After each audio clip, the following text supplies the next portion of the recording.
First of all, I'm Anne Marie McGee, and I'm on the Philanos board, and I'm one of the co-chairs for the communications committee. And I live in Santa Rosa, California, and I'm a member of Impact 100 Redwood Circle. And my co-chair is Buffy, and I'll let her introduce herself. Sure. Hi, everyone. I'm Buffy Beaudoin Schwartz, and I'm also on the Philanos board and co-chair of the communications committee with Anne Marie. And I am an original founder, but now the executive director of the Women's Giving Circle of Howard County, Maryland, which is in between Washington, D.C. and Baltimore. Okay, and then we also have Nancy Clark, who's the Philanos administrator for us, and I don't know what we would do without her, so thank you. So good morning, everyone, and I think we'll get started. The three things we're going to talk about today are LinkedIn, using LinkedIn. Some of you probably use it, some of you are thinking about it, some of you are in the middle of it. How do I make it more effective? But I think a lot of us have been realizing that this is a very effective way to reach our membership and provide some of the networking and collaboration that members are looking for in our circles.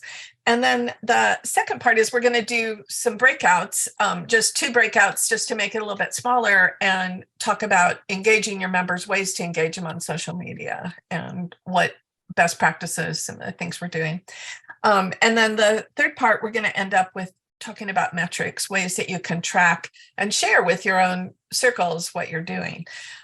So we'll get started. We actually have two handouts today. So the first one is on just some LinkedIn tips. And just to take a quick survey, raise your hand, or whatever might work for you easily, is how many are currently using LinkedIn and you feel like it's an important part of your social media mix? Okay, so probably like a half. How many people have not set up any page and you're just anxious to learn what to do to get going? Okay. So the handout, which Nancy's going to put in the chat, and then she'll also share it when we do a wrap-up email, when we follow up. There'll be the handouts in that too. So some of the things that I talk through are the Buffy as well. Don't worry like you have to take tons of notes, because they're coming off the handouts. And then we're always here to reach out. So we like to hear back from you. So the first part is you set up a page and set up your profile. And it's much like you do other social media accounts. You go to that. We don't want to go into a whole lot because there's a lot of tools to help you get a page set up. But you want to keep it up to date. That's one of the tricks with doing that. And then the SEO keyword optimization, just like you would use keywords on your website, it's the same thing you want to do with your LinkedIn profile. And it's just all about making sure it comes up the way you want to. Yeah, and I see people introducing themselves in the chat. So that would be great. Put in your name and the circle you're from. Sorry, I skipped over that. We are anxious to get going because we have a ton of stuff today. And then you can go in once your page is set up. It will give you some random sequence and big long numbers, and you can go in and customize it. So you can customize your name with that on the URL. It actually will not let you erase anything. It's very structured, but it will let you go in and put your name in. So it's a little easier to share and for you to find. It just looks friendlier, and it may help with your SEO, the search engine optimization. So there's also a link in the handout that gives you some tips on how to optimize your LinkedIn profile. And it's just an article. Some things we were looking for best practices, and that's one of them.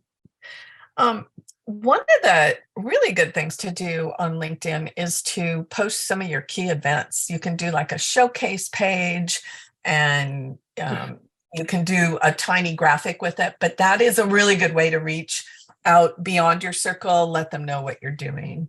So it's important, and it's a separate little event feature on there. And then how to grow your connections. So what's the difference? There's followers and there's contacts or connections. And the connections are actually more valuable. those are people that might be already following you. They might be connected to members in other ways. And that's how you can have your own membership engage you more. So Nancy, is it easy for you to pull up our Philanos page? Our LinkedIn page? Sure. Yes, I'm sorry, the Philanos LinkedIn. Yeah. Trying to fix the link, but I'll make sure the links work. Okay, and I'll keep talking till we get there. But that's a big difference. So you want to get followers, but you also, if you do have connections on that page, that will help you grow. That's what makes it viral and organic. So you are looking at what we would call our administrative view. And you can also see up in the right-hand corner, you have the ability to view as a member, but this is what you should be seeing when you set this up. So over on the left-hand side, you can see where events is there. And to be honest, I am just now working on our LinkedIn page. I've done a lot with LinkedIn for some other groups, and I've actually, I was telling some of my Philanos board members, I'm like LinkedIn user number 120 or 128 or something, because I went to an industry conference in Silicon Valley and we all had to sign up for LinkedIn. It was something brand new. And it was like one of those annoying things. What is this? And instead, it's become like one of the most valuable business and networking tools there is. So if you look at the events, you can add your event here, and it's just a simple way. You also have the opportunity, you can create a whole showcase page, a separate page for your LinkedIn profile as well. And then hashtags, you only get 3. So pick out 3 that are going to make a difference, and they will help you. You can see, it's a good way to look at what other people are doing. So look at collective giving, for example. Nancy, can you click on that? Mm-hmm. And this is a way to follow up on people that are talking about it. What are things you might be looking for? So, but you only have 3, and you can track them. You can change them easily and say, this isn't working, and then change it. So, okay, if you'll go back to the homepage, Nancy. There's also some page analytics on here. So you can look over on the right-hand side, and you can see it'll track unique visitors and new followers and impressions. It's just a way to see, how am I doing? What's going on? And we have, in the last couple of weeks, actually, I've started posting on this and doing things more frequently. So just had some other things in the queue first. So are there any questions on some of these things so far?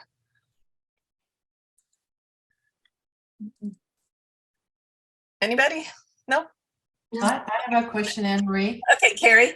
What's a healthy number of followers in terms of our LinkedIn doesn't really have that much activity on it. And so I'm just curious to know, what should we be shooting for? So how many, how big is your circle? We have 1,200 members. You have how many? 1,200. 1,200. Okay, then I think you have a wide open opportunity. That's a large group. I would be shooting, first of all, get it, take baby steps. Do you have 100 on there right now? I was just looking to see what the current pickup is over here. It should be under your logo. Yeah, it was really low, but let me open it. But Are you at Pensacola then? I'm Santa Barbara, California. Santa Barbara. Okay. All right. Wow. So I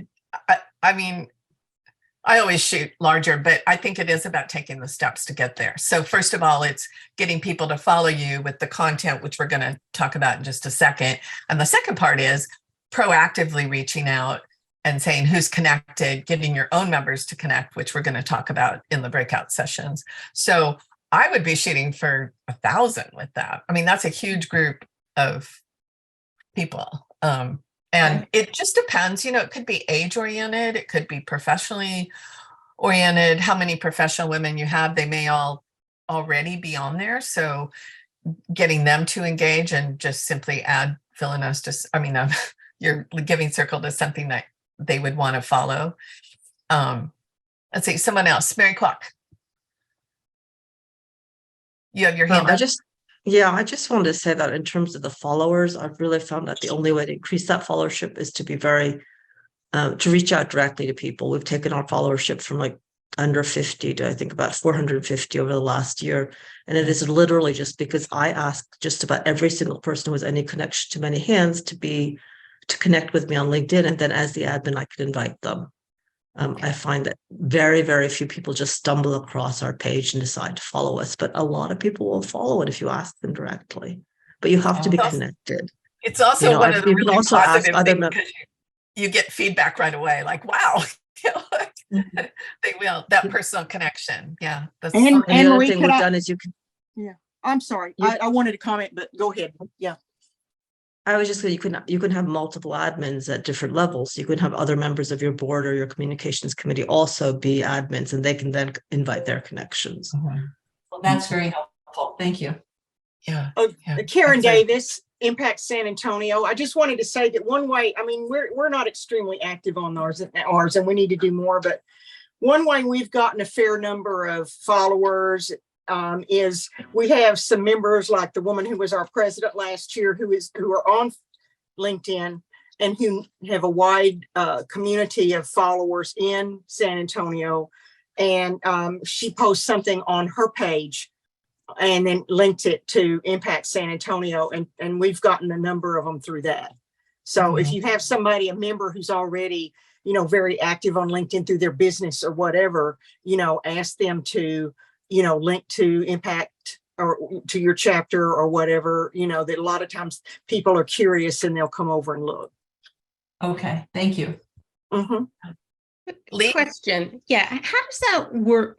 I have a couple of comments and a question, but how does that work exactly? I'm thinking of one of our members who's very active on LinkedIn. She's always liking our posts. Do I write to her and say, Ginger, could you ask all your connections if they want to link to follow us? Like how is it that simple?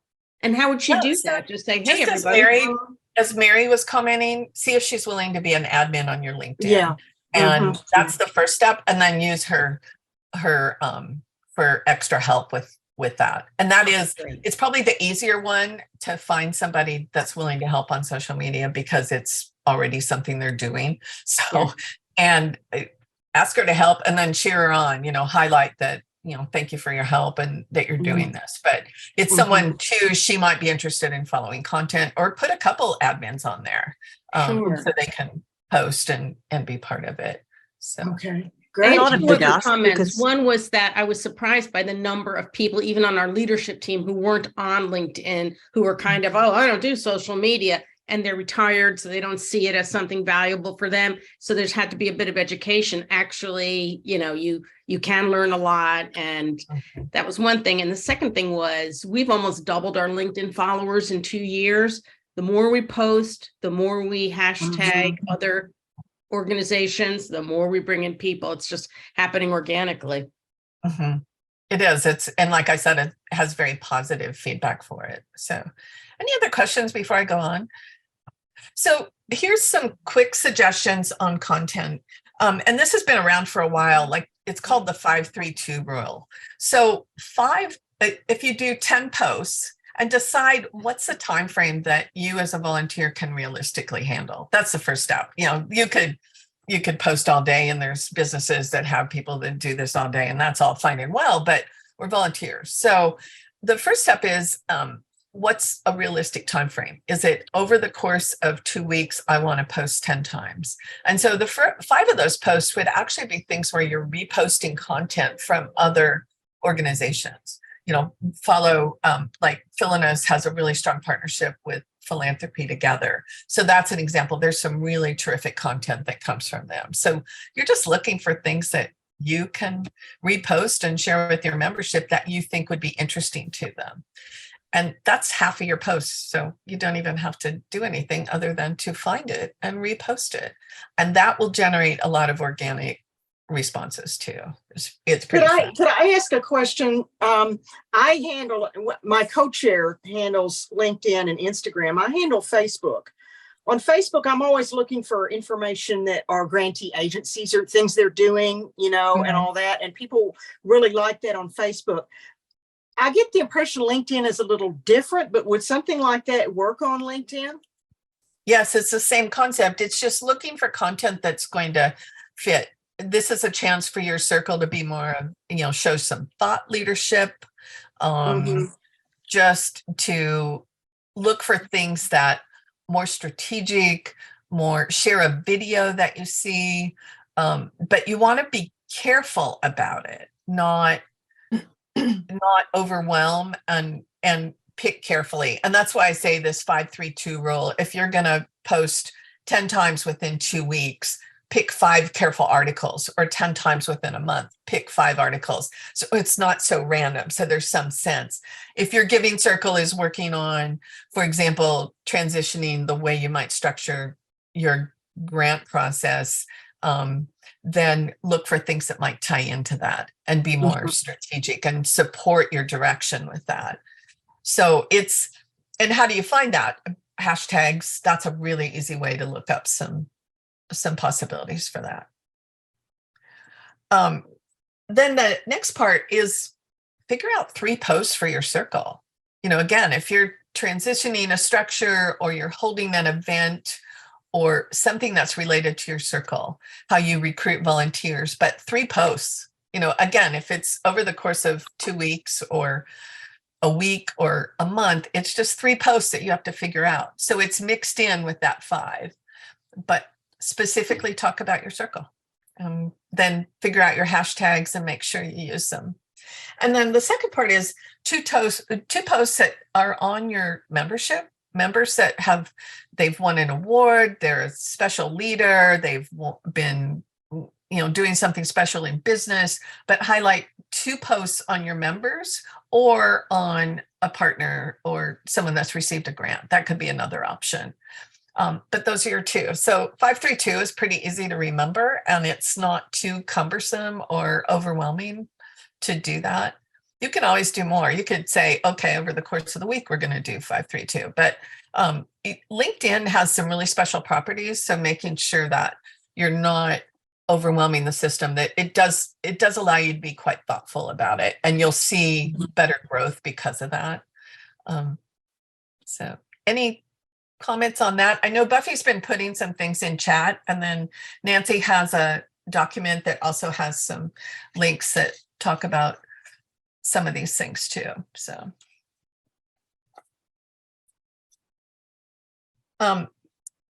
so on the reposting, I also put these questions on there on the document that Nancy's sharing, but what will help you grow your followers? That could be one of your choices. Do they want to learn about, would this video be interesting and help us grow and obtain more followers? Will people share it? Will they respond to it?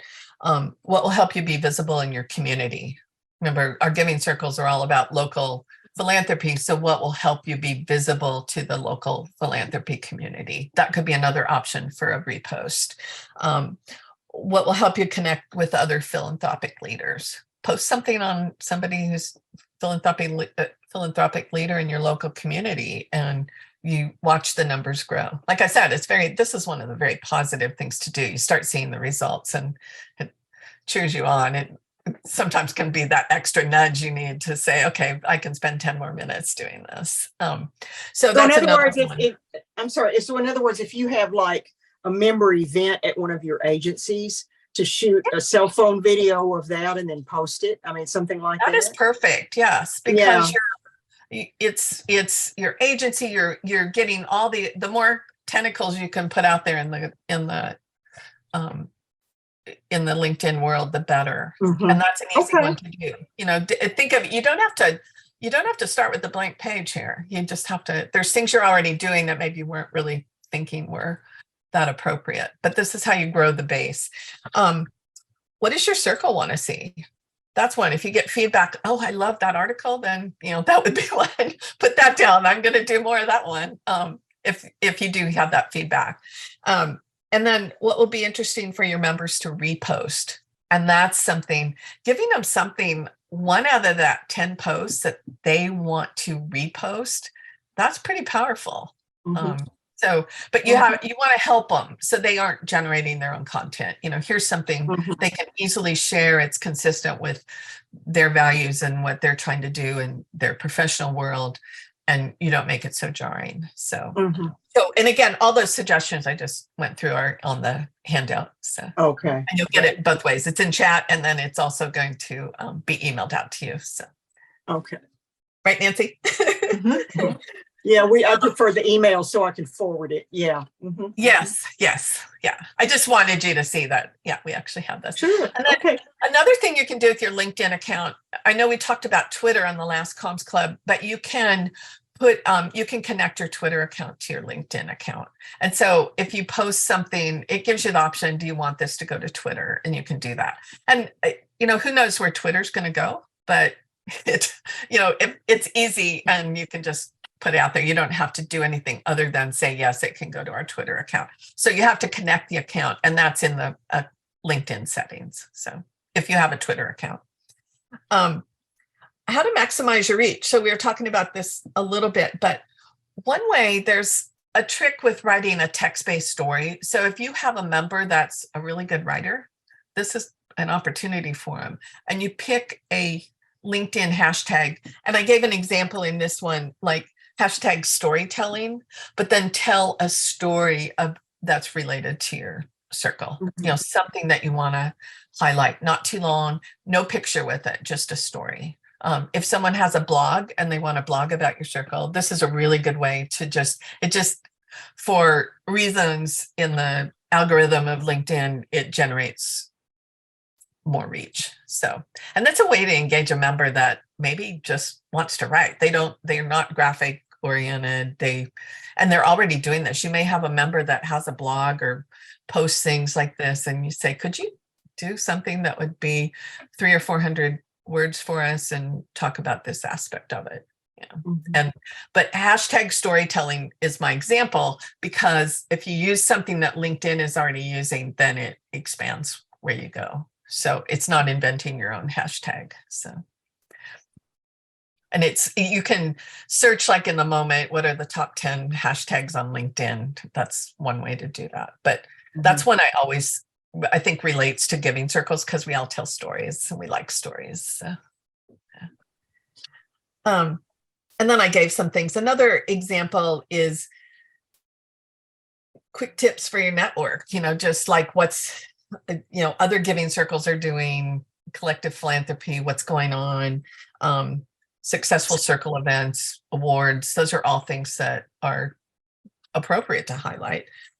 Do a poll and encourage your network on your LinkedIn page to respond to that poll. What do you think about this? Polls are really simple, and it just has to be 1 or 2 questions. Someone I did a lot of work with my business was Guy Kawasaki. And if you want to go to his page and follow him on LinkedIn, he's really the master of putting out these little tiny polls. I follow him all the time just to get ideas on what he's thinking about, but it's just simply one. And then you close it off, open it for 3 days, shut it down, or open it for a week and then you shut it down. But it's also a way to get people to respond. And if you see people that have responded that aren't part of your network, that's another good way. So share an opinion about something that your network, your giving circle values.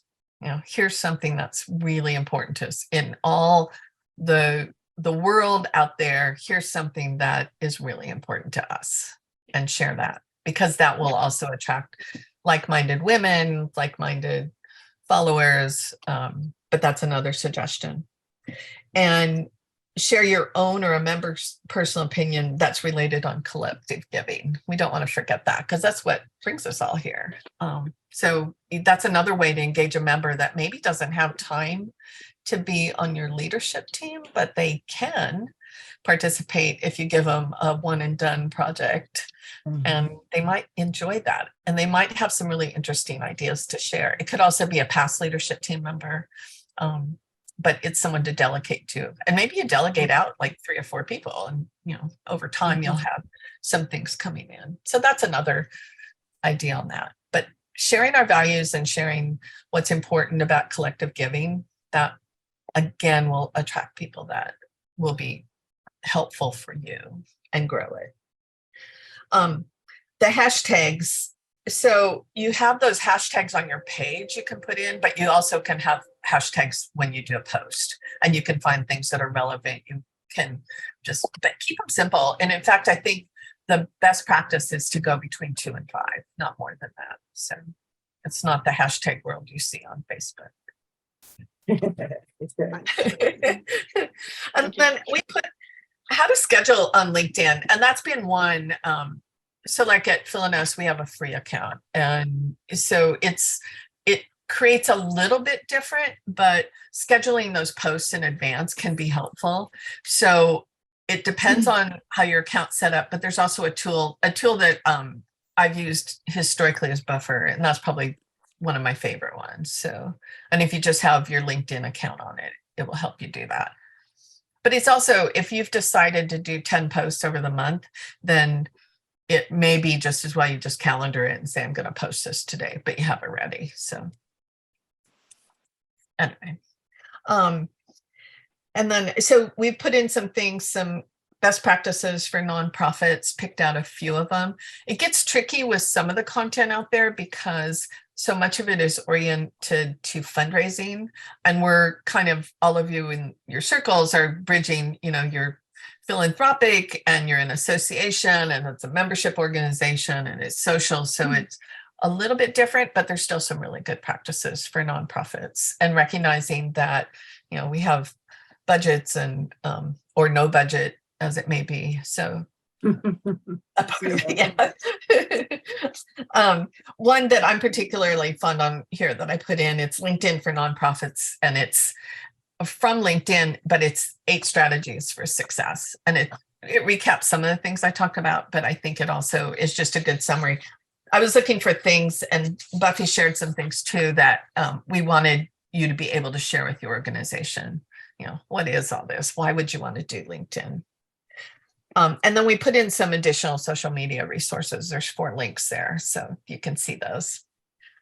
So Nancy, we went a little longer on time.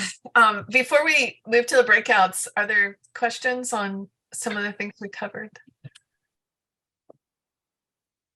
Everybody good? Okay. So Nancy's going to put us into 2 breakouts, and Buffy and I will each lead that. We're having such a good conversation. There's no shortage of people talking. Really helpful. So welcome back, everyone. We want to finish up with just some quick ideas on how to report, how to track your metrics, and then also how to share them. And report is too strong, but how to share them with your membership, your leadership team. How many times do, it's probably the last thing. I've done all this posting. What I need to share. So pick a few things that you can share, because everyone wants to hear the good and the bad. If you don't share, the danger is you get, this is what I think. I think Instagram is stronger than Facebook. I think LinkedIn is not worth our time. But data and sharing is what it's all about. So don't be afraid to share. But it's also, what I'm going to really focus on is how to right size it. You can't track everything. And in fact, if you go online, you find out that we're not social media exclusive. And so you find out, I should be reporting all this. Well, actually, I hate to tell you this, but probably most people don't care. And so it's figuring out what will be relevant to your circle and what will be important to share. So first of all, it's sharing, and then figure out a report. And I'm going to show just some really simple ideas, but figure out something that works for you. Maybe you just need to report on the number of followers on your channels. It doesn't have to be complex. And in fact, people that aren't social media users, their eyes will glaze over and they may not ever want to do it. And then others, it's just picking what makes sense for your circle. And maybe you have someone in there professionally that says, if I'm an admin on all those channels, I can go in and do the report for you. And that's even better, because it's like a one and done thing. They aren't having to go to a lot of meetings. It's something they can do behind the scenes. And it could be a way to really generate someone that they want to help, but how much can they help? So I always look for ways that break out into little bite-sized pieces for people. And people really, younger women especially, that if they have a pretty significant professional job and they're juggling their family and they're juggling all kinds of things, and while they might be a really terrific juggler, it's finding that one and done type of project for them. And I always am about showing the progress, like what happened last month or last quarter versus the next month. So comparing, and it's just a matter of saving the data and then showing that. And that's a really effective way. You could even do a graph. It's the best way to show your leadership team what's going on. We grew or we went down. Why did we go down? Because we didn't have anybody posting. I mean, there's usually really natural connections for that. So it highlights that part of it. Highlight your top posts. Here were the top post in each channel. That's really important because, why was it effective? Maybe there was someone saying, oh, I don't think we want to share that. And yet then you find out that was like the best post ever to share. For Philanos, for example, we're doing a series that we're wrapping up next week, but it's called What's Your Why? Why do I like being on the board? And I asked members for quotes. Those have been our top posts, by several hundred reaches. I mean, it's just, they've gone way beyond what we would have expected. And part of that is the type of content. We've tagged the giving circles that they come from. We've just put in hashtags with it. But it actually surprised me a little bit. I thought it would be pretty well received, but I didn't think it would have that kind of reach. So that could be something to think about for your own giving circle, because you can tag people and expand it. And then select a time period. Maybe it's easy for someone to do it every month for you. Maybe they want to do it every week, but I can't imagine why. But other time, like maybe every quarter, maybe it's just, last year social media looked like this, but you want to find the time frame. There's no right or wrong on that. It's just what works for the volunteers that you have and what works for the time frame for your leadership team to report back. And then add some notes. It's okay to explain it.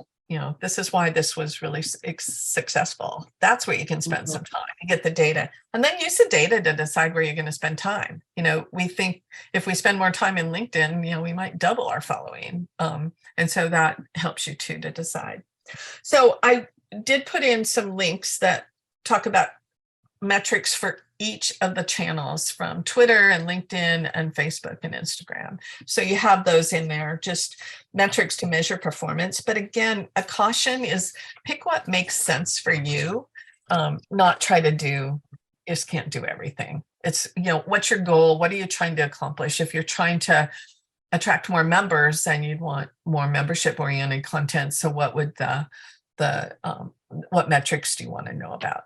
How many new people joined, how many new followers? That might be a good metric if you're all about that. If you're trying to highlight your grant recipients, the partners, that would be another one. Then what does that look like? So that you have to have some goals in mind, but then how to track it.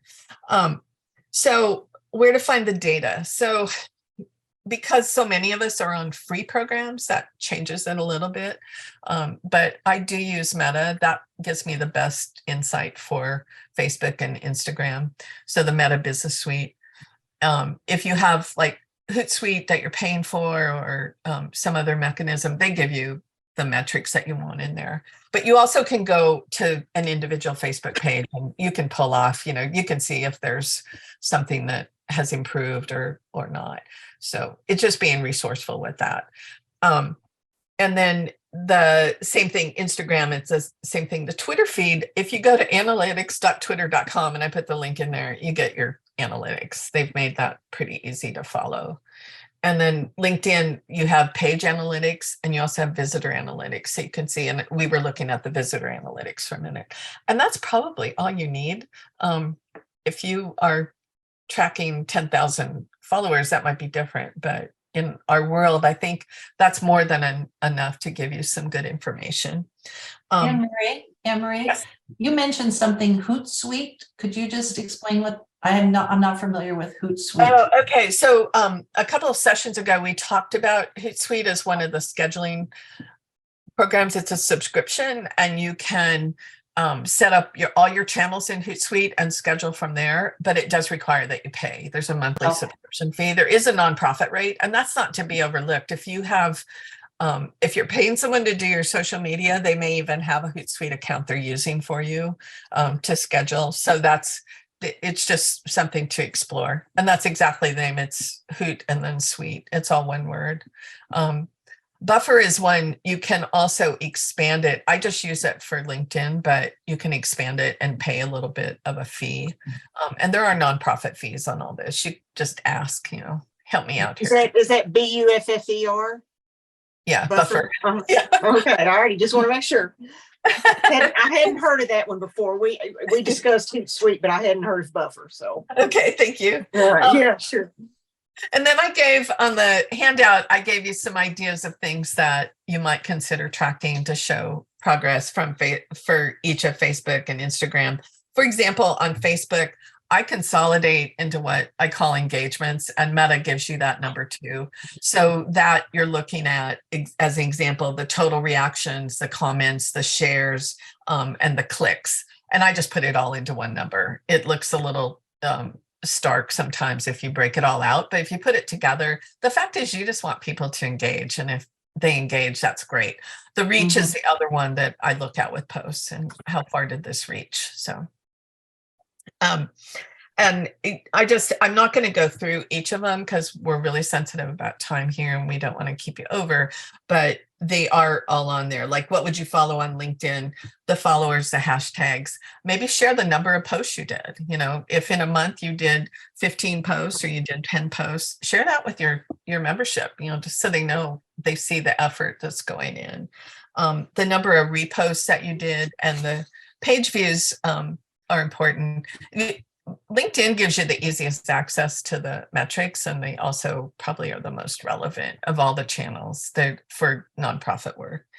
And then I just gave you, this is a report that I've done at the very end, and it shows just some simple ways, like I'll track October, November, December, and then here's the things I'm tracking, and do that. But keep it simple. If you're only tracking 3 things for Facebook, that's fine, totally good, because you're going to show some kind of progress with it. If you're going to track 10 things on LinkedIn, that's fine too. So I'm going to stop there. I hope you found this information helpful today and useful. And then Nancy will be emailing out the documents I was referencing. There's 2 of them. And then Buffy has been putting in all kinds of links in the chat. So Nancy will also include those for you. There's some additional ones. But we also want to share some upcoming events. There is a tech talk, so talk it up with your own organizations. This is a first one. It's kind of similar to Comms Club, and we encourage the technology chair to think about doing something, and it's planning a project, selecting software. It's really oriented to non-techies. It's intended for volunteers who have to use software and figure out something to purchase for their organization. That would be one example. So come prepared to learn and talk it up with your own organizations. But it's not, you don't have to be technical. So Karen, you have a question? Just on this issue. I noticed that I circulated the information that was sent out about the tech talk. And we do have a couple of interested leaders, but there doesn't seem to be any registration button for how to sign up. Do you know? They should have gotten new emails. Yes, the first email that went out. Yeah. There was a subsequent email, and there's also links on the homepage. Okay. But let me know and I will. Okay. Anybody To the website. Some of the people, the people who are going to be doing this it's not me. So they're not familiar with going on the Philanos homepage. If you could send out another announcement with the registration button that I could circulate, be much appreciated. Okay, there will be. Now the link is right here in chat. Yeah. Okay, thank you very much. Yeah. Yeah, thank you for bringing that up. Yeah, it was a little hiccup when it first went out. So Tech Talk, and that's going to be February 9th. It's on a Thursday as well. And then there's a webinar on February 14th, which is all about partner feedback. And we're really excited, like things, what to share from your partners, the grant recipients, and how to ask questions and what kinds of things might you ask. And I think that's especially relevant to communications, because what kinds of things can I hear and ask for? And maybe there's a committee that is the liaison for your partners, but how to give them questions, things you want to know that would be helpful for generating content. So that's on February 14th.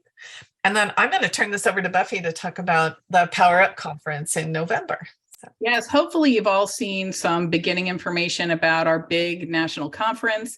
It's going to be here in the greater Baltimore area in Baltimore at the Four Seasons, November 5th through 7th. What's really cool about this conference, and a little bit different than we've ever done before if you've attended a Philanos National Conference, is that usually it's Philanos and one giving circle that hosts it in their area. This is the first time, with the theme of collaboration that we have for the conference, that we have 6 giving circles and 2 regional networks that are co-hosting the national conference. So it's going to be fantastic. We have a lot of giving circles in our region, and many of us have worked together for a number of years. So it's going to be a great conference. We not only wanted to let you know about it if you haven't heard, but we also wanted to give you a little bit more information from a communications perspective. We're actually working on 4 tracks. We have a program committee with a number of women who've identified 4 tracks, and there'll be 5 breakout sessions within each track. The first track is called Driving Collaboration Through Our Collective Power and Leadership. Track 2 is what we want to make sure you know about in particular. It's called Telling Our Stories Through Communications and Technology. The third track is Thriving in the Future Through Governance and Finance. And then track 4 is Making a Difference Through Membership and Grant Making. Now, of course, communications and technology are kind of an overlay and an undergirding to everything in every breakout session in all of those tracks. But again, there's going to be 20 breakout sessions. We're going to have a keynote speaker the first night on Sunday, a plenary speaker Monday morning, a plenary speaker for lunch, and then a speaker the next morning on Tuesday. So it's November 5th through 7th. I hope you and or others from your circle are considering attending. It's an easy area to get to with 3 different airports. But the main reason we wanted you to know is because we want your feedback. So when we get follow up with you by email, we're going to give you the 5 titles of the 5 breakout sessions that we're considering for track 2, which again is Telling Our Stories Through Communications and Technology. And we just love to hear from you. How do they sound? The first one is called 3 Ways to Tell Your Story, Elevate, Educate, and Engage. The second is the 3 C's of Social Media, Coordinate, Channels, and Content. The third is Everyone in Your Circle has a role to play in marketing and communications to be your best ambassadors. The 4th is Software Options, Taking Your Organization to the Next Level. And then the 5th is Opportunities to Utilize Data to Support Our Work and our partners. And so we'll follow up with you, but please take a look at the way we're positioning each of these and let us know your thoughts. Is there something we're missing? Is there ideas that you have? And is there anybody that you know of from your circle, particularly if they're in this area, who might be interested in participating in conversations? So we're trying to engage everybody in what we know will be a fabulous conference. And then thank you, Buffy. And then it will be fabulous. Can't wait. Buffy also went there on Tuesday. Is that when you went to Baltimore to look at? Yes, I put a picture in chat of your peers from the Women's Giving Circle of Howard County, the Baltimore Women's Giving Circle, and Philanos, who went to, if you've never been to Baltimore, it is absolutely beautiful. And you can see the hotel we're staying in and the view from the ballroom right there, which you'll be seeing. It'll be very fun. So then my last thing is, what types of things would you like to hear about in March when we do Comms Club again? Are there special topics? You can email them, drop them in chat, share them right now. Is it helpful to do more in depth on what we did today? We're just really open. Generating strategic content would be another topic. Just what would be most helpful to you to do? Anne Marie, one thing I'll say, that we had a suggestion in our breakout session that it could be helpful, maybe at our next meeting, Karen spoke to this, to possibly break out by the size of giving circle, to be thinking through whatever the topic might be, or if we're talking about software or what have you. Oh, okay, that's great. That's on my notes. So, okay, I see Lee's comment. Yes, that's how to divide up the work, be equitable about it.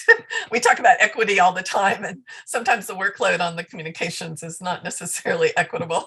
So, but keep the comments coming, and just so appreciative of your willingness to spend an hour with us today and advance the whole, your circle and collective giving and make a difference. So thank you. Thanks, everyone. Good to see you.